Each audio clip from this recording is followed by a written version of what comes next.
So welcome back on own study. आज हम start कर रहे हैं टैक्योमेट्री का लेक्चर नंबर 4, जिसमें हम पढ़ेंगे प्रिंसिपल्स ऑफ टैक्योमेट्री और साथ में करेंगे कुछ न्यूमेरिकल्स। सो स्टार्ट करते हैं आज का लेक्चर। सो ये है principle of stadia tacheometry. So इसमें क्या लिखा हुआ है, in an isosceles triangle the ratio of perpendicular distance from apex to base and base width is always constant, या फिर हम बोल सकते हैं perpendicular distance from apex to base upon में base width is always constant. So आइए समझते हैं ये प्रिंसिपल में क्या लिखा हुआ है। सो ये आपके पास इंस्ट्रूमेंट है जिसके ऊपर हमने अपना टैक्योमीटर को सेटअप किया हुआ है, और इस टैक्योमेट्री सर्वे से हम मेजरमेंट ले रहे हैं, डिस्टेंस मेजर कर रहे हैं, horizontal as well as vertical distance. So ये आप देख रहे हो यहाँ पर हमने नंबर ऑफ जो स्टाफ है, स्टैडिया रॉड है, उसको शिफ्ट करते हुए हम डिस्टेंस को मेज़र कर रहे हैं। और जैसा कि आपको पता है कि टैक्योमीटर में 3 टाइप्स के हमारे पास क्रॉस हेयर्स बनते हैं, 1, 2, 3। तो आपको 3 ही रीडिंग्स लेनी पड़ती है। जो प्लस के साइन बनते हैं आपके पास अपर स्टैडिया, लोअर स्टैडिया और एक्सियल स्टैडिया हेयर्स, जो हमारे पास क्रॉस साइन बनते हैं वो 3 बनते हैं, तो हमें 3 रीडिंग उसमें लेनी पड़ती है। और बाकी के कंपेयर में हम सिर्फ एक ही रीडिंग्स लेते हैं। सो ये वही शो कर रहा है S1, S2, S3। ये डिस्टेंस है अपर स्टैडिया हेयर से लोअर स्टैडिया हेयर्स तक। अब बात कर लेते हैं कि यहाँ पर प्रिंसिपल ये क्या बोल रहा है। तो प्रिंसिपल बोल रहा है जो आपके पास परपेंडिकुलर डिस्टेंस है, ये आपके पास परपेंडिकुलर डिस्टेंस अगर आप इस तरह से देखोगे तो यहाँ पर आपके पास ट्रायंगल बन रहा है, और ये आपके पास परपेंडिकुलर डिस्टेंस फ्रॉम अपेक्स हुआ। ठीक है, ये आपके पास टेलीस्कोप है, टेलीस्कोप की जो सेंट्रल एक्सिस है उसे हम लाइन ऑफ कॉलिमेशन, उसको हम अपेक्स बोल रहे हैं। So perpendicular distance from apex जो होगा वो हमेशा कांस्टेंट होगा बेस विड्थ से। तो ये आपके पास बेस विड्थ है S1, S2, S3, ये आपके पास बेस विड्थ है। तो परपेंडिकुलर डिस्टेंस हमेशा बेस विड्थ के कांस्टेंट ही चलेगा। सपोज जैसे कि अगर ये लेंथ इंक्रीज हो रही है तो आपके पास ये बेस विड्थ भी इंक्रीज होगा। जिस तरह से यहाँ पर ये लेंथ आपके पास इंक्रीज होगी तो ये आपके पास जो बेस विड्थ मैं बता रहा हूँ, यहाँ से मैंने एरो में भी शो किया हुआ है, तो ये भी इंक्रीज होगा। तो according to principles of tacheometry हम बोल सकते हैं परपेंडिकुलर डिस्टेंस अपॉन में base width, perpendicular distance upon में base width is always constant. Length increase होगी तो परपेंडिकुलर डिस्टेंस या फिर बेस विड्थ जो है वो भी इंक्रीज होगी। So this is the principle of tacheometry. I hope आपको समझ आया होगा, और इसकी बेस पर हम कुछ न्यूमेरिकल्स भी करेंगे। सो ये स्टैडिया टैक्योमेट्री का एक न्यूमेरिकल है। In order to determine the constants of tachymeter, distance 201 and 400 meter were accurately measured from the instrument, and readings on stadia rods on the upper and lower wires were taken as these values. So ये आपके पास distance दे रखा है। अगर आपके पास 201 distance है, उस case में आपके पास जो लोअर स्टैडिया की वैल्यू है वो 2 है, 2.00, अपर के लिए 4.00 है। और अगर डिस्टेंस 400 है तो उसमें आपके पास लोअर स्टैटिक की वैल्यू 0.50 है और अपर के लिए 4.50 है। बोला हुआ है determine the values of constants and find the distance when the reading of the stadia wires were 1.5 and 4.5, then the line of sight beings horizontal in all cases. अब स्टैडिया टैक्योमीटर का लेक्चर तो आपने देखा ही था और उसका diagram भी देखा था। सो यहाँ पर लिखा हुआ है determine the values of constants. So constants का मतलब हुआ यहाँ पर आपको मल्टीप्लाइंग कांस्टेंट्स और एडिटिव कांस्टेंट्स निकालना है। मल्टीप्लाइंग कांस्टेंट्स का आपको पता था, उसका हम वैल्यूज होती थी 1f अपॉन में i। सो इसकी वैल्यू आपको निकालनी है। उसके बाद एडिटिव कांस्टेंट आपके पास होता था f प्लस में d, उसकी भी वैल्यू आपको निकालनी है। सो वही बोला यहाँ पर आपको कांस्टेंट्स की वैल्यू निकालनी है। और यहाँ पर दूसरा बोला है कि जो आपके पास s की वैल्यू होती है, ये वाली s की वैल्यू, ये आपका अपर स्टैडिया हेयर है, ये लोअर स्टैडिया हेयर है, और इन दोनों के बीच का डिस्टेंस s होता है, और ये हमेशा न्यूमेरिकल में आपको गिवन होता है। और इस न्यूमेरिकल में भी आपको ये s की वैल्यू गिवन है दोनों केसेस के लिए। सो फर्स्ट केस के लिए मतलब जब आपके पास डिस्टेंस 201 है, आपके पास डिस्टेंस 201 है, तब आपके पास जो s की वैल्यू है तो s की वैल्यू 1.5 है, और जब आपके पास डिस्टेंस 400 है तो आपके लिए s की वैल्यू 4.5 है। सो ये आपके पास स्टैडिया की रीडिंग है s, ये ऑलवेज गिवन होती है। बस आपको निकालना क्या है यहाँ पर, बस आपको हॉरिजॉन्टल डिस्टेंस d डिस्टेंस आपको निकालना है ओवरऑल। बस आपको यहाँ पर हॉरिजॉन्टल डिस्टेंस ही निकालने को बोला हुआ है। ये देखिए यहाँ पर horizontal distance in all cases. So solution में यहाँ पर लिख रहा हूँ, आपके पास दो केसेस हैं। एक केस तो तब जब आपके पास डिस्टेंस दे रखा है आपके पास 2 0 1, उस केस में जो आपके पास लोअर की वैल्यू है, लोअर स्टेडिया हेयर्स की वैल्यू है वो आपके पास 2.00 है, और अपर के लिए आपके पास जो वैल्यू है वो आपके पास 4.00 है। वैसे आपके पास जब डिस्टेंस आपके पास 400 है तो आपके पास जो लोअर स्टेडिया की वैल्यू है वो 0.50 और अपर के लिए 4.50 है। अब आप इस न्यूमेरिकल को ध्यान से देखोगे तो यहाँ पर हॉरिजॉन्टल लाइन ऑफ साइट की बात हो रही है और हॉरिजॉन्टल डिस्टेंस की बात हो रही है। ये हमारे पास स्टेशन है और यहाँ पर हमारे पास लाइन ऑफ साइट जा रही है, 3 लाइन ऑफ साइट जा रही है जैसे कि टैकोमीटर में जाती है। ये अपर स्टेडिया है और ये लोअर स्टेडिया है, इन दोनों के बीच का डिस्टेंस हमारे पास s होता है, जो कि दोनों केसेस के लिए हमें गिवन है। यहाँ पर आप न्यूमेरिकल में देखोगे तो यहाँ पर हमारे पास केस 1 बन रहा है, क्योंकि जब आपने मेथड्स ऑफ टैकोमीटर में पढ़ा था जो हमारे प्रीवियस लेक्चर्स से, वहाँ पर हमने केसेस देखे थे कि कौन सी सिचुएशंस में कौन सा हम फॉर्मूला यूज़ करेंगे। यहाँ पर आपके पास बन रहा है when line of site is horizontal. जब लाइन ऑफ साइट यहाँ पर आपके पास हॉरिजॉन्टल बन रही है तो उस केस में आपके पास फॉर्मूला था डी डिस्टेंस को निकालने के लिए। ये आपके पास डी डिस्टेंस होता है, यहाँ से लेकर यहाँ तक का डिस्टेंस डी डिस्टेंस है, और इसका फॉर्मूला आपके पास था एफ अपॉन में I S plus F plus में डी। ये फॉर्मूला आप बाकी प्रीवियस लेक्चर्स में देख सकते हो हमने किस तरह से इसे कैलकुलेट किया था। अब आपको पता है कि हमें न्यूमेरिकल्स में पूछा है, हमें एडिटिव कांस्टेंट निकालना है, मल्टीप्लाइंग कांस्टेंट्स और एडिटिव कांस्टेंट्स निकालना है। मल्टीप्लाइंग कांस्टेंट्स जो है आपके पास f अपॉन में i होता है और उसमें x लिख रहा हूँ जो मुझे कैलकुलेट करना है, प्लस मुझे कैलकुलेट करना है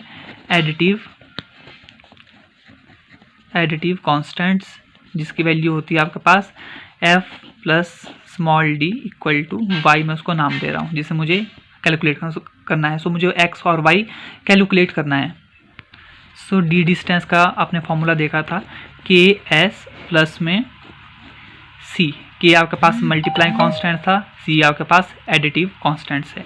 यहाँ पर के की वैल्यू मैं x ले रहा हूँ तो मैंने x लिख लिया, एस एज इट इज़ जो कि डिस्टेंस है, ये वाला डिस्टेंस s प्लस में सी की जगह मैं लिख ले रहा हूँ y।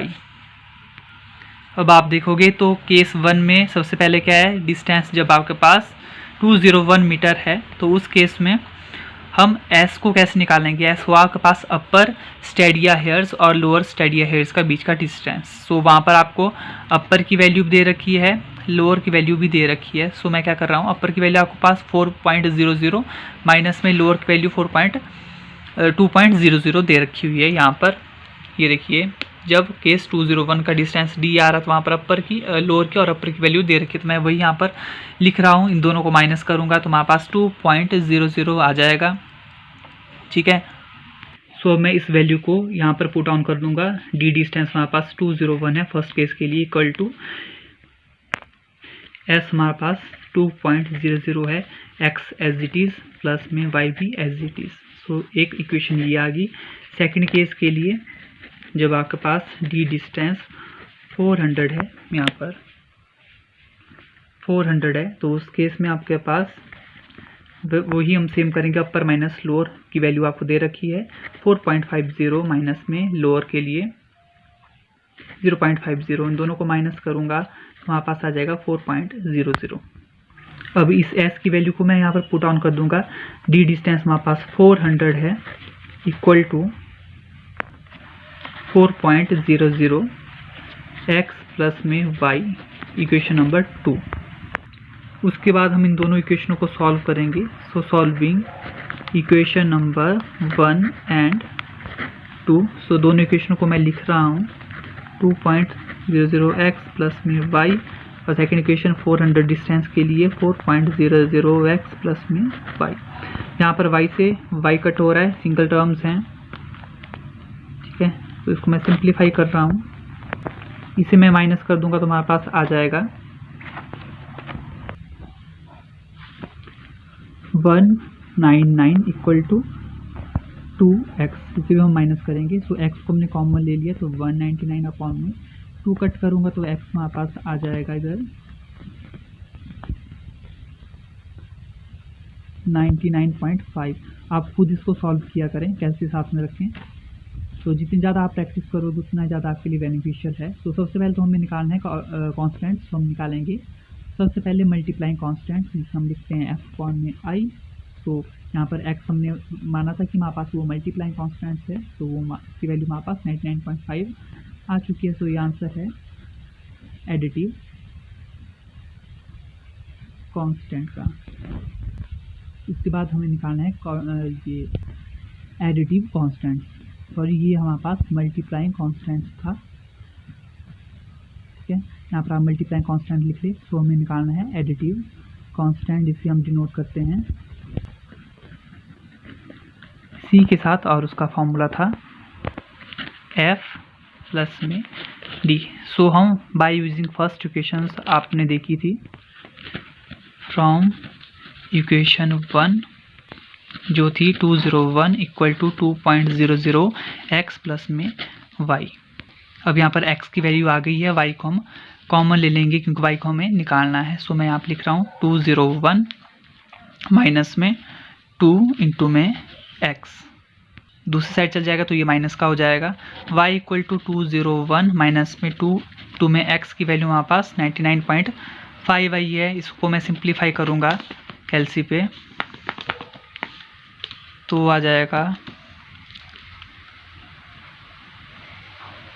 2.00। सो एडिटिव कांस्टेंट आपके पास f plus d equal to 2.00 metre, ये आंसर है। ठीक है, ये आपके पास एडिटिव कांस्टेंट है, ये आपके पास मल्टीप्लाइंग कांस्टेंट्स की वैल्यू है। अब इसके बाद आपको क्वेश्चन में पूछा हुआ है कि आपको निकालना है हॉरिजॉन्टल डिस्टेंस डी डिस्टेंस आपको निकालना है। सो उसको निकालने के लिए हमें पता है कि फर्स्ट केस बन रहा था मेथड्स ऑफ टेक्योमेट्री में, जिसमें हमारे पास लाइन ऑफ साइट हॉरिजॉन्टल है। उसके लिए हमने फॉर्मूला भी स्टार्टिंग में लिखा था, ये वाला फॉर्मूला। सो इसको मैं अगेन लिख रहा हूँ, we know d equal to f upon में i s plus f plus में d। ठीक है, जब आपके पास लाइन ऑफ साइट हॉरिजॉन्टली है। सो s का हमें पता है s इक्वल टू 4.50 माइनस 1.50, ये वाला s अपर स्टडी हेयर से लोअर स्टडी हेयर का डिस्टेंस, जो कि आपको ऑलरेडी गिवन है। ये देखिए यहाँ पर ज़्यादा वैल्यू है, 4.5 ज़्यादा है तो ये आपके पास अपर स्टैडिया की वैल्यू होगी, और 1.5 कम वैल्यू है तो ये आपके पास लोअर स्टैडिया की वैल्यू होगी। और एक स्टैंडर्ड वैल्यू लेने के लिए मैंने यहाँ पर 0 करके लिख दिया हुआ है। तो आपके पास इसको आप माइनस करोगे तो आपके पास आंसर आ जाएगा 3.00 मीटर। अब इसी चीज़ों को मैं इसमें पुट ऑन कर दूंगा। हमारे पास जो मल्टीप्लाइंग कांस्टेंट की वैल्यू है वो भी है, एडिटिव कांस्टेंट की वैल्यू भी है, और इस तरह से हमारे पास डी डिस्टेंस आ जाएगा, हॉरिजॉन्टल डी डिस्टेंस। तो 1f/i की वैल्यू आपके पास 99.5 है, एस आपके पास 3.00 है, प्लस एडिटिव कांस्टेंट आपके पास 2.00 है। अब मैं इसको मल्टीप्लाई करूँगा, कैलकुलेट करूँगा, तो आंसर आ जाएगा। आप भी कैलकुलेट करें।